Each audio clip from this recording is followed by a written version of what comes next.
जय हिंद दोस्तों। आज मैं आपको पढ़ाने वाला हूँ जीव विज्ञान। जीव विज्ञान जो कि खंड ग का है। ये जो 70 नंबर का है और वेरी मोस्ट इम्पोर्टेंट है। जितने भी मैंने क्वेश्चन लिखा है पहले मैंने इसमें करवा रखा है बहुविकल्प, फिर इसके बाद बहुत सारे क्वेश्चन करवा रखा है जो कि वेरी मोस्ट इम्पोर्टेंट है। तो आपको क्या करना है, अच्छे से सारे प्रश्न को देख लेनी है और स्टेप बाय स्टेप सभी को नोट करते जाना है। तो चलिए वीडियो स्टार्ट करते हैं। अगर वीडियो में आप नए हो तो वीडियो को जल्दी से जाकर सब्सक्राइब कर लेना, देन बेल आइकन को प्रेस कर लेना, जिससे कि क्या है कि आने वाला वीडियो का नोटिफिकेशन आप लोगों के पास मिलती रहेगी फ्रेंड। तो चलिए वीडियो को स्टार्ट करते हैं। सबसे पहले देखिए, आग लगा दो पानी में, आग लगा दो पानी में जवानी उसे कहते हैं। आग लगा दो पानी में जवानी उसे कहते हैं। छीन लो यूपी बोर्ड से नंबर रवानी उसे कहते हैं। छीन लो यूपी बोर्ड से नंबर रवानी उसे कहते हैं। ठीक है, तो ये आपको अच्छे से समझ में आ गया होगा। आप इतना पढ़ाई कीजिए, इतना पढ़ाई कीजिए कि जो है नंबर आपका 70% मतलब 70 में से 70 हमेशा आता रहे। ठीक, 2023 का पेपर है, 2023 का पेपर है। ठीक है, अब देखिए मैंने इस वीडियो में सबसे पहले मैं आपको बता दूं, ये वाला भौतिक विज्ञान खंड क का जो है मैंने कंप्लीट कर लिया है। तो आपको अभी तक वीडियो नहीं देखा है तो जल्दी से जाकर देख लेना। इसके बाद रसायन विज्ञान, इसको भी मैंने कंप्लीट करवा दिया है, खंड ख का भी कंप्लीट करवा दिया है। अब जो मैं करवाने वाला हूँ ये है हमारा जीव विज्ञान। तो ये पूरे वीडियो आप देख लेना जो कि पूरे 70 मार्क्स का है। अगर अभी तक नहीं देख रहे हो तो जा कर के जल्दी से जल्दी देखना है और स्किप बिल्कुल भी नहीं करना है। चलिए वीडियो को स्टार्ट करते हैं। तो देखिए सबसे पहले जो पहला मेरा प्रश्न है इसमें जो कह रहा है, देखिए ये प्रश्न है प्रश्न नंबर 9। तो प्रश्न नंबर 9 जो है ये है, मनुष्य में वक्र एक तंत्र का भाग है जो संबंधित है। मतलब कि मनुष्य का जो वक्र भाग एक तंत्र का भाग जो है उससे संबंधित क्या है। तो इसमें 4 ऑप्शन रहता है, बहुविकल्प प्रश्न है हमारा। तो इसमें 4 में से तीसरा सही है, उत्सर्जन।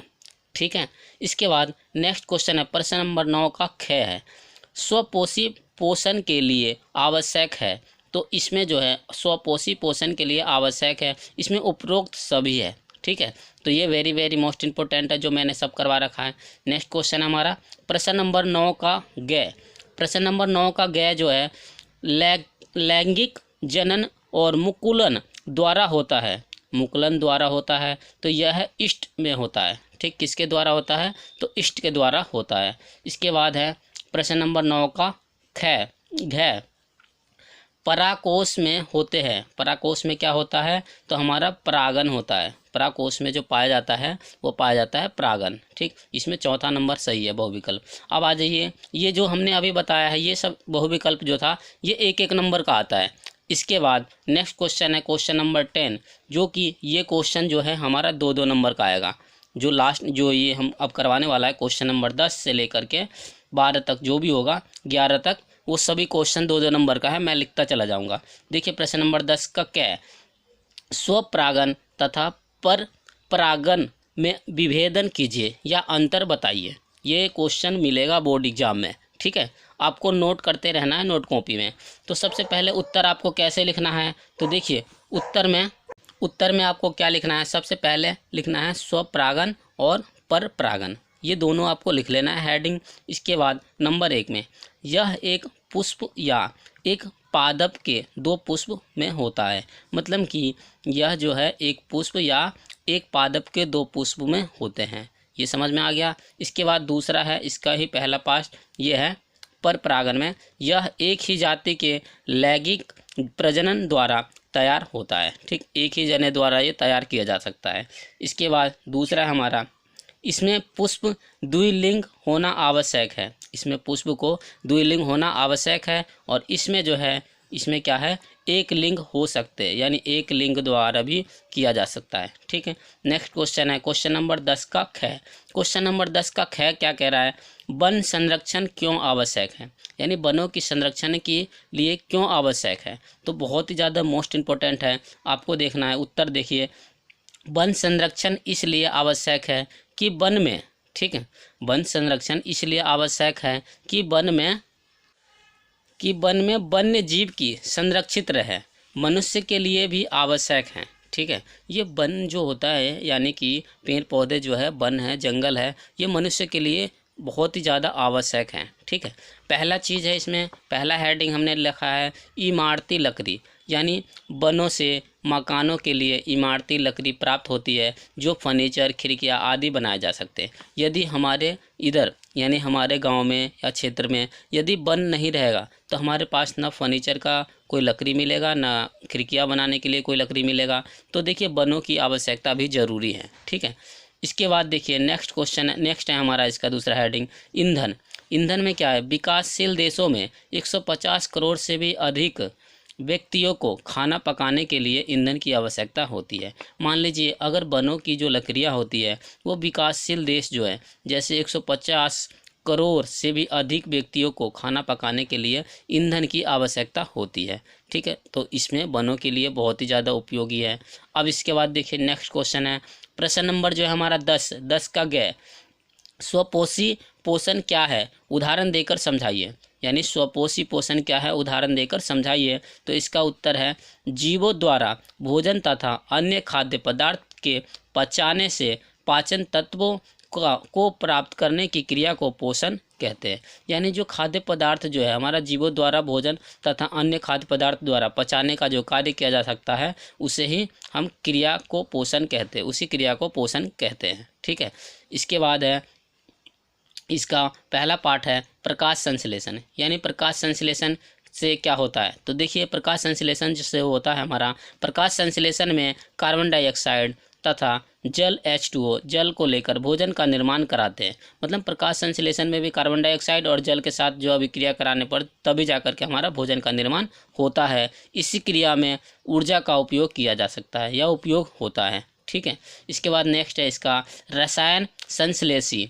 यानी संश्लेषी कुछ जीवाणु जल की अपेक्षा विभिन्न प्रकार के रसायनों की ऊर्जा का उपयोग करके खाद्य संश्लेषण कराते हैं, जैसे कि जीवाणु, सल्फर, जीवाणु आदि। ठीक, जैसे में मैंने लिखा है एग्जाम्पल, ये भी आपको लिखने हैं। और जो जो नोट नहीं कर रहे हो तो जल्दी से जाकर नोट करना है। और बिल्कुल भी अभी जो वीडियो को आप स्किप कर करके देख रहे हैं तो स्किप बिल्कुल भी नहीं करना है और पूरे वीडियो को वॉच करना है। ठीक है, तभी समझ में आएगा। ठीक, अब देखिए नेक्स्ट क्वेश्चन है प्रश्न नंबर 11 का कौन सा है, कै। 11 का कै में क्या है, क्या कह रहा है, ये है श्वासोच्छ्वास एवं श्वसन में अंतर। ठीक है, श्वसन तथा श्वास में अंतर, ये अंतर वेरी वेरी मोस्ट इंपॉर्टेंट है, बोर्ड एग्जाम में आने की संभावना है। ठीक है, और ये सब क्वेश्चन जो है मैंने बोर्ड एग्जाम से ही लिया है, जो कि एकदम सेम टू सेम पेपर इसी प्रकार से आएगा और इसी प्रकार से आपको लिखने भी हैं अच्छे राइटिंग में। तो उत्तर देखिए इसका अंतर है, मैंने श्वसन यहाँ पर लिख दिया है श्वासोच्छ्वास। ठीक है, इसके बाद देखिए पहला हमने लिखा है कार्बन डाइऑक्साइड में ऊर्जा उत्पन्न होती है, इसमें जो है कार्बन डाइऑक्साइड में बहिक्षेपण करता है। ठीक है, इसमें क्या है, कोशिका अंदर होती है, इसमें कोशिका बाहर होती है।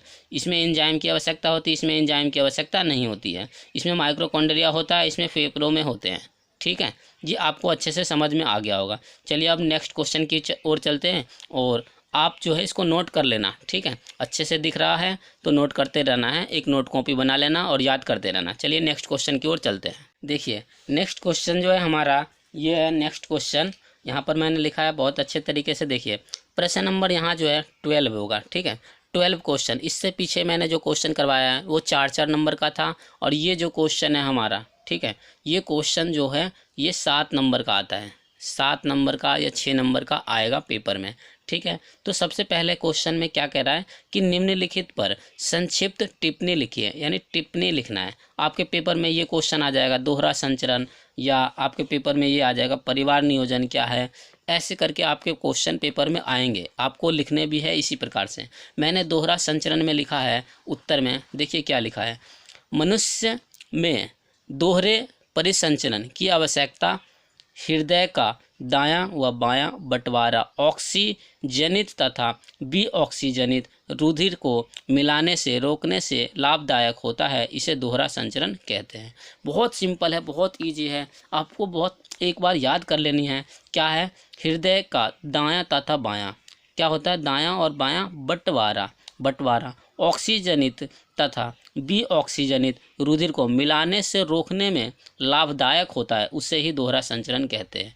मतलब कि यानी दायां और बायां जो है हमारे दोनों को मिलाने पर क्या होता है, लाभदायक प्राप्त होता है। ठीक, उसे ही संचरण कहते हैं, दोहरा संचरण कहते हैं। इसके बाद इसको हम लिखेंगे कैसे, ये देखिए ऑक्सीकृत रुधिर, ऑक्सीकृत रुधिर। ठीक, 2 बार मैंने लिख लिया। आपको करना क्या है, ये शरीर के अंगों से और ये फेफड़ों से। तो देखिए दायां अलिंद बायां अलिंद, दायां निलय बायां निलय, आपको इसी प्रकार से ये डायग्राम बना लेनी है। इसी प्रकार से यहाँ मैंने फेफड़े लिखा हुआ है तो फेफड़े भी लिखना है। यहाँ पर लिखा है ऑक्सीकृत रुधिर, ये है अनऑक्सीकृत रुधिर। ठीक, इसी प्रकार से आपको इस क्वेश्चन को अच्छे से नोट कर लेना है नोट कॉपी में और याद कर लेनी है। ठीक है, ये डायग्राम का काम करता है, जैसे मैंने ये बनाया ऐसे आपको बनाने होंगे। अब देखिए ये लास्ट में आपको लिखना है मनुष्य के दोहरे परिसंचरण तंत्र का रेखीय चित्रण। तो इसका जो चित्रण जो है हमारा ऊपर वाला ही है। ठीक है, तो ये चित्र के तरीके से ही है, इसको बढ़िया से डायग्राम के थ्रू बना लीजिएगा। इसके बाद नेक्स्ट क्वेश्चन आता है हमारा परिवार नियोजन। दूसरे में पूछ लिया उन्होंने परिवार नियोजन, टिप्पणी लिखना है हमें। तो परिवार नियोजन क्या होता है, परिवार कल्याण हेतु बच्चों की संख्या सीमित कर परिवार नियोजन कहलाता है। मतलब कि अपने परिवार में बच्चों की संख्या सीमित करने के लिए परिवार नियोजन कहलाता है। ठीक है, यदि जनसंख्या अगर बढ़ गया तो फिर बहुत ज़्यादा दिक्कत होने लगेगा। इसके बाद देखिए पहला हमने लिखा है धैर्य, अपने आप पर संयम रखें तथा लैंगिक संपर्क स्थापित नहीं करना चाहिए। ठीक है, ये हो गया पहला नियम। दूसरा इसका क्या है, लूप, स्त्री लूप लगवा कर के गर्भधारण करने से बचाव कर सकती है। ठीक, इसके बाद तीसरा है निरोध, निरोध का प्रयोग पुरुष तथा स्त्री में से किसी एक द्वारा किया जाता है। इससे प्रयोग से गर्भधारण होने की कोई भी संभावना नहीं हो सकती है। ठीक, ये तीनों मोस्ट इम्पोर्टेंट है। ये पूरा परिवार नियोजन तो आपके पेपर में हर बार आता है और ये आता रहेगा। ठीक है, ये 7 नंबर का क्वेश्चन है और आप अच्छे से इसको नोट कर लेना है नोट कॉपी में। चलिए नेक्स्ट क्वेश्चन की ओर चलते हैं और आपको स्टेप बाय स्टेप सब कुछ दिखा देते हैं। देखिए तो ये जो क्वेश्चन है ये हमारा लास्ट क्वेश्चन है 12 का। ठीक है, 12 में क्या कह रहा है, मेंडल के नियम की एक एक उदाहरण सहित व्याख्या कीजिए। मेंडल की एक एक उदाहरण सहित व्याख्या करनी है। ठीक है, तो उत्तर में हमने लिखा है यहाँ पर लंबे एवं बौने पौधों को संकरण कराने पर F1 पीड़ित में या पीढ़ी में प्रभाविता का नियम के अनुसार यानी कि कैपिटल T स्मॉल t प्राप्त होता है। इसमें प्रभावी जीन अप्रभावित जीन को प्रदर्शित नहीं होने देता है। और देखिए इसमें जो हमने बताया अभी, इनमें प्रभावी जीन और अप्रभावी जीन को प्रदर्शित नहीं होने देते हैं या देता है। ठीक है, ये वेरी वेरी मोस्ट इम्पोर्टेंट है, आपको याद कर लेनी है मेंडल का नियम। इसके बाद देखिए पहला हमारा आता है प्रभाविता का नियम।